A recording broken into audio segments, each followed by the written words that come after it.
পতনের পর আওয়ামী লীগ দলের ভিন্ন দুই ফলাফল। রাজনীতিতে চিরসঙ্গী ঝুঁকি, কারাগার, বিপদ, এমনকি মৃত্যু। এই পথচলায় সবসময় পাশে থাকেন সহকর্মীরা। তবে ৫ আগস্টের পর আওয়ামী লীগের নেতাকর্মীদের পরিবার পরিজনের বাস্তবতা কি? রাজনৈতিক বিপর্যয়ের পর তারা কি অনিশ্চয়তায়? তারা কি সন্তান নিয়ে পালিয়ে বেড়াচ্ছেন? তারা কি না খেয়ে দিন কাটাচ্ছেন? না, আছেন খুব ভালো। ক্ষমতা হারানোর পর রাজনীতির যে ধাক্কা আওয়ামী লীগের উপর এসেছে, তার আঁচ শীর্ষ নেতাদের পরিবারের গায়ে খুব একটা লাগেনি। বরং অনেক ক্ষেত্রে দেখা গেছে নেতাদের স্ত্রীরাই প্রথম নিরাপদ আশ্রয়ে চলে গেছেন। বিদেশি ফ্ল্যাট, উন্নত চিকিৎসা, নিরবচ্ছিন্ন জীবনযাপন সবই আগের মতোই। কারণ ক্ষমতার সময়েই তারা তৈরি করে রেখেছিলেন নিরাপদ জীবন, নিরাপদ সম্পদ আর নিরাপদ প্রস্থান পথ। এই জায়গাটাই আজকের রাজনীতির সবচেয়ে নগ্ন সত্য।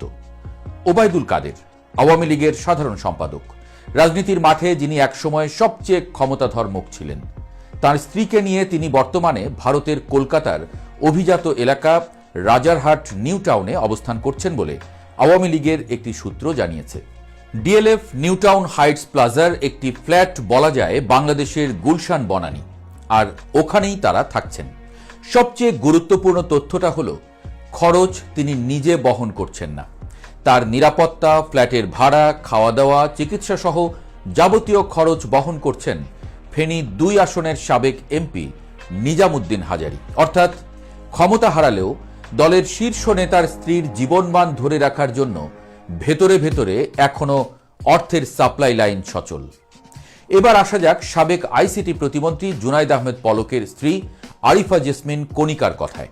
২০২৫ সালের ১৮ ফেব্রুয়ারি দুর্নীতি দমন কমিশনের আবেদনের পর আদালত তার নামে থাকা ২৮ বিঘা জমি জব্দ করেন।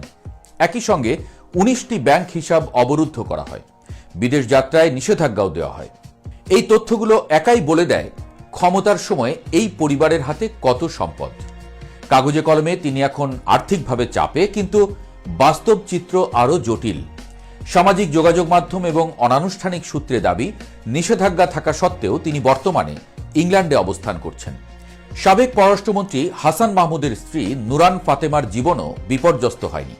তারা লন্ডনের গ্যাংস হিল এলাকায় সন্তানসহ অবস্থান করছেন বলে জানা যায়।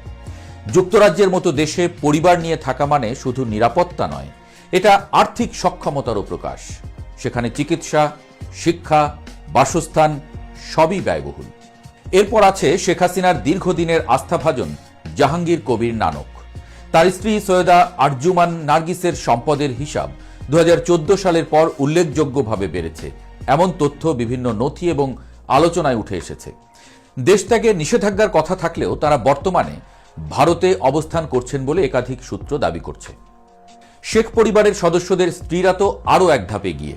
শেখ ফজলুল করিম সেলিম আওয়ামী লীগের সভাপতিমণ্ডলীর সদস্য, শেখ হাসিনার ফুফাতো ভাই। তার স্ত্রী ফাতেমা সেলিম, একটি সূত্র জানায় তিনি 2 ছেলে ও স্ত্রী নিয়ে বর্তমানে কলকাতায় অবস্থান করছেন।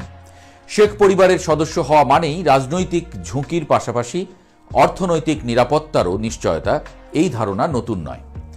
ফজলে নূর তাপসের স্ত্রী আফরিন তাপসের জীবনও একই ধারায়। সরকার পতনের মাত্র 2 দিন আগে তিনি স্ত্রী এবং সন্তানদের নিয়ে সিঙ্গাপুরে যান। সেখান থেকে যুক্তরাজ্যে স্থায়ীভাবে বসবাস শুরু করেন। বর্তমানে তিনি স্ত্রীসহ বিলাসবহুল জীবনযাপন করছেন বলে জানা যায়। এখানে সময়টা গুরুত্বপূর্ণ।